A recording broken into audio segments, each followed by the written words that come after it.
Hello दोस्तों, कैसे हैं आप सब। होप करता हूँ बढ़िया होंगे, बढ़िया रहना। स्वागत है आपका मेरी एक और नई वीडियो में। और आज की वीडियो में हम बात करने वाले हैं न्यू बुलेट बटालियन ब्लैक 350 के बारे में। बेसिकली एक तरीके से ओनरशिप रिव्यू होने वाला है। मेरी बाइक क्लोज टू 1000 किलोमीटर चल चुकी है। अब मैं आफ्टर 1000 एक तरीके से मतलब विद इन 1000 किलोमीटर पे मेरा क्या क्या एक्सपीरियंस रहा है इस बाइक के साथ, क्या क्या मैंने प्रॉब्लम्स फेस की हैं, क्या इसमें जो लोग वीडियो बनाते हैं कि इसका पेट्रोल इंडिकेटर सही रीडिंग नहीं दिखाता है, जो रियर ब्रेक होती है फुट वाली वो ग्राउंड पे टच होती है, मोड़ते हैं तो टच होती है। ये सारी प्रॉब्लम्स कई लोगों ने रिपोर्ट करी हैं। कई लोग बोलते हैं कि इसके अंदर स्पोक्स रिम आते हैं, इसके अंदर ट्यूबलेस टायर नहीं आते। तो इन सब चीज़ों पे मतलब क्या ओपिनियन है, मैं वो सारी बातें करूँगा। तो इस वीडियो को बिना स्किप करे देखना। जो भी लोग न्यू बुलेट 350 बटालियन लेने का प्लान कर रहे हैं, तो ये वीडियो आपके लिए बहुत हेल्पफुल होने वाली है, क्योंकि इसके अंदर मैं प्रॉब्लम्स के सोल्यूशन प्लस कि आपको ये लेनी चाहिए, किन के लिए ये बेस्ट होगी और कौन से लोग इनको अवॉइड कर सकते हैं, तो ये सारी चीज़ें मैं इस वीडियो में कवर करने वाला हूँ। तो चलिए शुरू करते हैं। ये है हमारी बाइक की स्टॉक कंडीशन। मैंने इसमें कोई भी मॉडिफिकेशन नहीं कराई हुई है। ये सिंपल इसकी लेफ़्ट प्रोफाइल होगी, ठीक है। इसके अंदर जो ये हमारा क्रैश गार्ड लगा हुआ है, जिसको लोग लेग गार्ड भी बोलते हैं, ये कंपनी फिटेड है। ये जो मैंने फुट पैक्स है, ये मैंने फुट पैक्स चेंज करा रखे हैं। ये जो हमारे फुट पैक्स हैं, ये मैंने चेंज करा रखे हैं। और सेम देन पीछे से जो हमारी लुक है बाइक की, वो कुछ इस तरीके से निकल के आती है। ये थी बैक प्रोफाइल। ये अब आपको मैं एक बार राइट साइड से प्रोफाइल इसकी चेक करा देता हूँ। तो देखो गाइस, ये इसकी कुछ हमारी राइट साइड प्रोफाइल है।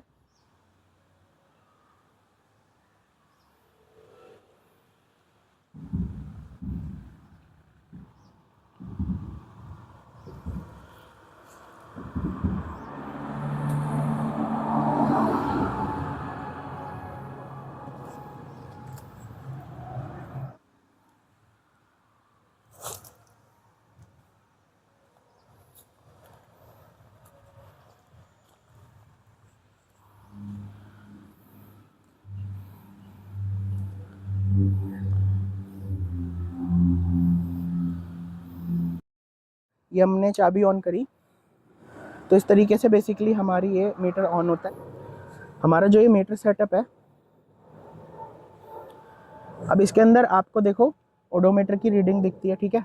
ये हो गया हमारा सिंपल स्पीडोमीटर। देन हमारा ये छोटा सा कंसोल दिया हुआ है, इसमें हमारी ओडोमीटर की रीडिंग है, ठीक है, कि बाइक हमारी कितनी चल चुकी है। अभी ये 960.8 किलोमीटर मेरी बाइक चल चुकी है। 1000 किलोमीटर के अंडर है, बट मैंने सोचा कि एक रिव्यू बना देता हूँ। देन हमारा यहाँ पे आपको एक इन्फॉर्मेशन का टॉगल स्विच मिलेगा, ये आई बटन हम इसको बोलते हैं। तो आप इसको अगर टॉगल करोगे तो ये मोड्स चेंज होते हैं। ये हो गया हमारा ट्रिप 1, ये होगी हमारी ट्रिप 2, और ये हमारा टाइम, और दैट्स इट। वापस से ओडोमीटर। ये हमारा फ्यूल बार है, जो फ्यूल इंडिकेटर होता है। बाकी ये स्पॉट यहाँ पे इसने इन्होंने आरी की टैगिंग कर दी है। ये सिंपल सी हमारी की आती है रॉयल एनफील्ड की, ठीक है। ये इस बटालियन ब्लैक के साथ की आती है। और इसके अंदर जो हमारे पार्किंग लैंप्स आती हैं, जो पार्किंग बल्ब्स हैं, वो दोनों हेलोजन आते हैं सिंपल। और ये हमारा सिंपल हेलोजन सेटअप है। फ्रंट में भी इसमें आरी की ब्रांडिंग की गई हुई है आगे। और इसके अलावा मैंने जो हमारी टैंक है उस पर मैंने लेमिनेशन करा रखी है अच्छी क्वालिटी की। मैंने इस लॉकर बॉक्स पे भी करा रखी है, और इस पे भी, इन दोनों पे, और सेम उस तरफ। जो ये ब्रेक लीवर्स हैं, क्लच लीवर हो गया, ब्रेक लीवर हो गया, इनके अंदर एक लाइन बनी हुई आती है, आपको ये लाइन दिख रही होगी। होता क्या है, अगर आप बाइक क्रैश करते हो, किसी रीजन से गिर जाती है, तो ये पोर्शन इतना टूट के गिर जाएगा, लेकिन आप इतने हिस्से से क्लच और सेम ब्रेक को यूज़ करके आगे आ सकते हो।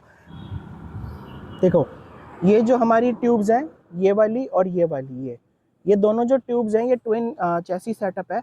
तो इन दो ट्यूब्स के ऊपर हमारी बाइक की चैसी का फ्रेम बना हुआ है। इसका क्योंकि ट्विन ट्यूब सेटअप है चैसी का, तो उस वजह से इसमें वाइब्रेशंस बिल्कुल ना के बराबर है। आप इसको कॉन्फिडेंटली चला सकते हो। अब मैं आपको एक बार इसकी साउंड और चेक करवा देता हूँ कि इसकी जो आइडल पे साउंड आती है वो कैसी आती है। आप सुनना ध्यान से।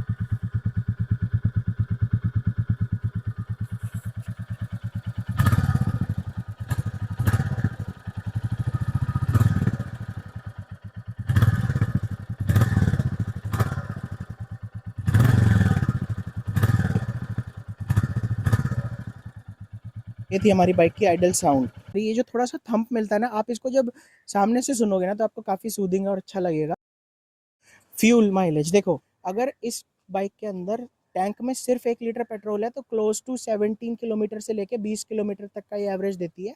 मैं बहुत ज़्यादा ट्रैफिक की बात नहीं कर रहा हूँ। जैसे मान लो थोड़ा बहुत अपना जो नॉर्मल सिटी ट्रैफिक होता है उसमें अगर आप चल रहे हो तो 40 का एवरेज आपको ये आराम से निकाल के दे देगी। लेकिन अगर थोड़ा कंजस्टेड रोड है, थोड़ा bumper to bumper type traffic है, तो उसके अंदर आप कह सकते हो कि इसमें एवरेज आपको 30 टू 35 के आसपास ये दे देगी निकाल के आपको।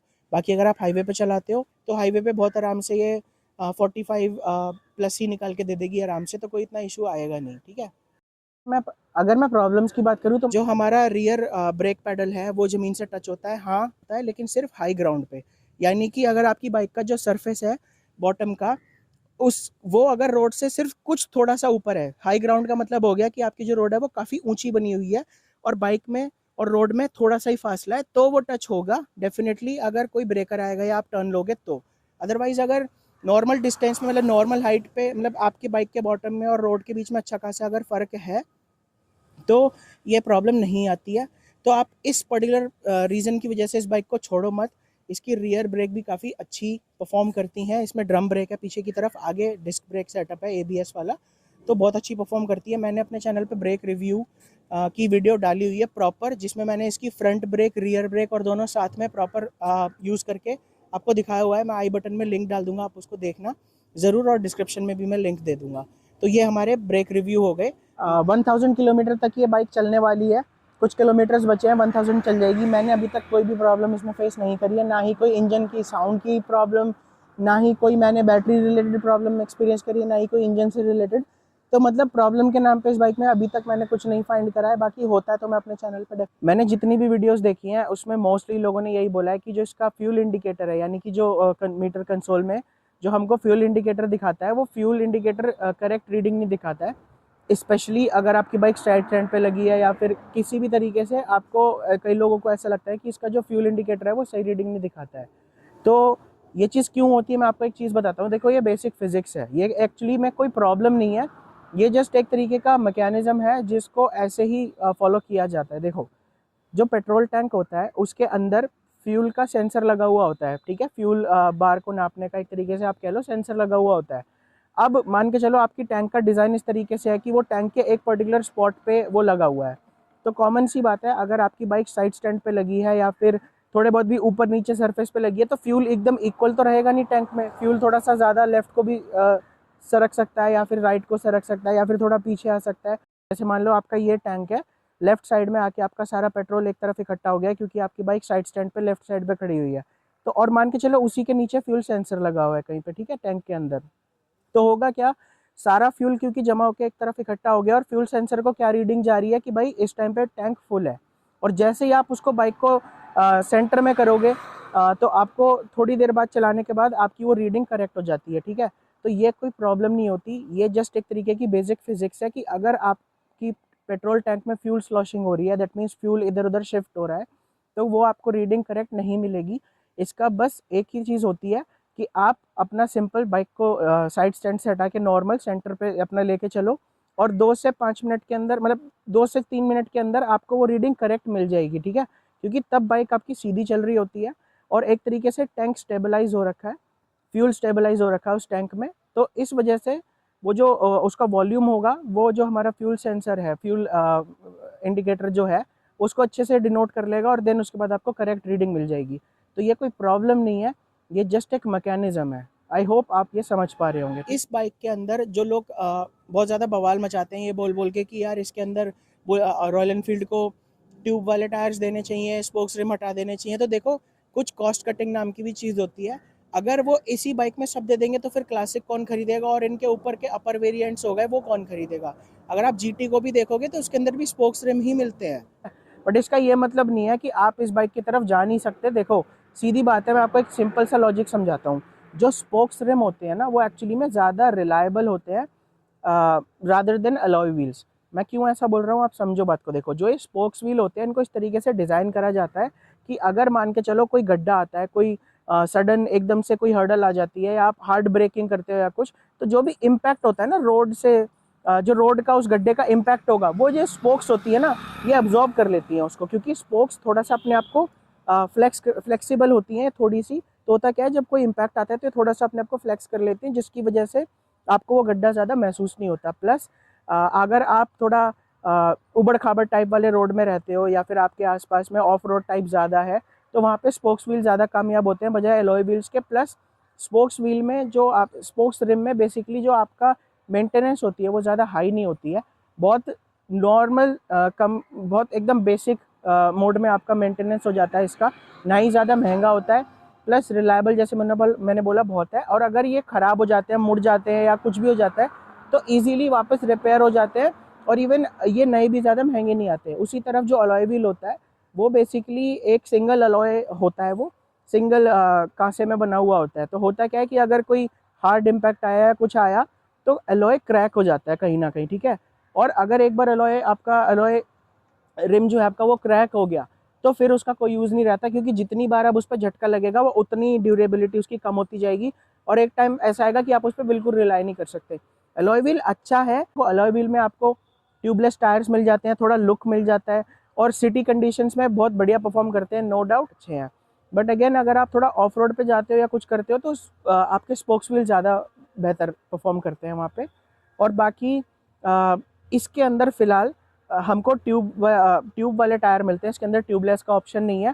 कई लोगों का ये भी एक बवाल मचाया हुआ उन्होंने इस बात पे कि इसके अंदर एलईडी वाले हमको वो नहीं देते इंडिकेटर्स। तो देखो यार, अगेन कंपनी कॉस्ट कटिंग पे भी जाती है भाई।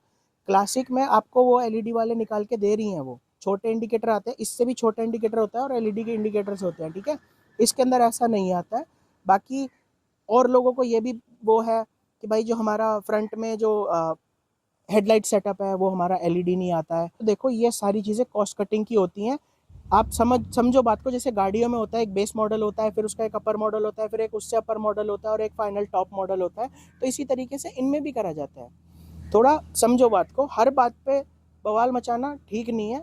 समझो बात को। देखो, जब आप ये बाइक पसंद करने जाते हो तो आप अपनी बुद्धि से, अपने दिमाग से रिसर्च करके ही बाइक को लेते हो, तो और बाद में इस चीज़ की कंप्लेंट निकालना, ये बात गलत है। देखो, अगर जब आप बाइक लेने गए थे, आप अपनी मर्जी से लेने गए थे और आप अपने मर्जी से ही आपने ये बाइक पसंद की थी, सारी बाइकों में चूज़ करके, कंपैरिजन करके, तब आप इस बाइक को लेने गए हो। इसके बाद अब आप बाइक पे वीडियो बनाओ कि भाई इसके अंदर हेलोजन सेटअप दिया हुआ है, इसके अंदर इंडिकेटर ऐसे दिया वैसे दिया, तो ये फालतू की बातें हैं, ठीक है। मैं ये बाइक बताना चाहूँगा कि ये बाइक कौन से लोग प्रेफर कर सकते हैं और कौन से लोगों के लिए ये थोड़ा सा सोच के उनको लेनी चाहिए। देखो, अगर किसी बंदे ने आज तक स्पोर्ट्स बाइक चलाई है, जैसे पल्सर, अपाचे, या फिर जो रेसिंग बाइक्स होती हैं, यामाहा R15 हो गई, ऐसी टाइप्स की बाइकें चलाई हैं, तो जो लोग भी स्पोर्ट्स बाइक से स्विच होकर बटालियन पे, मतलब बुलेट की सीरीज़ पे आ रहे हैं, तो आप ये समझना, मतलब मैं 350 सीरीज़ की बात कर रहा हूँ, क्लासिक या ये बटालियन ब्लैक या मीटियोर, ये सारी बाइक्स को मैं, हंटर इवन, मैं इन सबको इस हिसाब से बोल रहा हूँ कि ये जो बाइक्स है, ये बाइक्स पावर ओरिएंटेड बाइक्स नहीं है। तो अगर आप इन बाइक से एक्सपेक्ट करो कि ये रेसिंग बाइक्स की तरह, स्पोर्ट्स बाइक की तरह एकदम एकदम बहुत तेज़ चले, या आप जितना ज़्यादा थ्रॉटल दो उतना ज़्यादा ये तेज़ चले, तो ऐसा नहीं होने वाला है। क्योंकि ये जो है, ये क्रूज़र सेगमेंट्स की बाइक है, यानी कि इनको आप हाईवे पे क्रूज़ करके चला सकते हो अपना 90, 100, 110 के बीच में, बढ़िया। ये क्रूज़ होकर चलने वाली बाइक्स हैं, ये भगाने वाली बाइक्स नहीं है। कुल मिला के मतलब मैं ये बोलना चाह रहा हूँ। लेकिन हाँ, मैं आपको ये गारंटी दे सकता हूँ, जब आप इसको चलाओगे तो आप डेफिनेटली एक डिफरेंस फील करोगे, क्योंकि जो इसमें आपको एक स्टेबिलिटी मिलती है, एक रिलायबिलिटी मिलती है, जो ये रोड से चिपक के चलती है, वो आपको किसी एक नॉर्मल रेसिंग बाइक में नहीं मिल सकती। अगेन, दोनों के पर्पज़ अलग है, मैं कंपेयर नहीं कर रहा हूँ। रेसिंग बाइक्स अपनी चीज़ों में बढ़िया है, ये क्रूजिंग में बढ़िया है। दोनों में कंपैरिजन करना कोई सही चीज़ नहीं है। कई लोगों को मैंने देखा है, वो KTM को इससे कंपेयर कर रहे होते हैं कि भाई हमारी KTM ऐसी, हमारी बुलेट ऐसी। तो ये कंपैरिजन भी बिल्कुल बेफिजूली है, ये चीज़ ठीक नहीं है। इसका अपना पर्पज़ है, रेसिंग बाइक्स का, स्पोर्ट्स बाइक का अपना पर्पज़ है। दोनों डिफरेंट सेगमेंट्स की बाइक है, तो आपका उनमें कंपैरिजन ठीक नहीं है। बाकी मैंने आपको एक डिटेल्ड रिव्यू इसका दिया, ठीक है। होप करता हूँ ये वीडियो आपको हेल्प करेगी। अगर आपको ये वीडियो अच्छी लगी है तो प्लीज़ लाइक करना, शेयर करना इस वीडियो को अपने उन फ्रेंड्स के साथ, उन फैमिली मेम्बर्स के साथ जो भी न्यू बुलेट 350 बटालियन को लेने का प्लान कर रहे हैं। ये वीडियो उनसे ज़रूर शेयर करना। बाकी कमेंट्स में बताना अगर आपको कुछ भी अच्छा लगा हो इस वीडियो में, या आप अगर कुछ रिलेट कर पाए हो तो प्लीज़ मुझे बताना कमेंट करके। बाकी मेरे चैनल पे और ऐसी इंटरेस्टिंग इन्फॉर्मेटिव वीडियोस पड़ी हुई हैं। बाइक, कोई भी बाइक, अगर आपकी बाइक पे कोई मतलब अगर आप कोई भी फेस्टिवल नहीं चल रहा है, कोई भी सेल नहीं चल रही है, कोई भी किसी भी तरीके का डिस्काउंट नहीं चल रहा है। अगर आपको तब भी डिस्काउंट लेना है तो आप वो कैसे लेंगे, किसी भी बाइक को परचेस करते टाइम मैंने उसकी भी वीडियो बनाई है, मैं आई बटन में सारी वीडियोस डाल दूंगा और डिस्क्रिप्शन में भी सारे लिंक्स दे दूंगा, आप उन वीडियोस को जाके देखना, आपकी बहुत हेल्प होगी, आपके काफ़ी रुपए बचेंगे। जिन भी लोगों को अपने पैसे बचाने पे और अच्छी बाइक लेने पे थोड़ा सा अगर टाइम देना तो प्लीज़ इन वीडियो को देखना जाके, आपको डेफिनेटली हेल्प करेंगी। कैसी बाइक आपको लेनी चाहिए, कौन सी टाइप की बाइक आपको लेनी चाहिए, ये सारी भी वीडियोस मैंने बना रखी हैं, आप प्लीज़ उसको जाके देखें।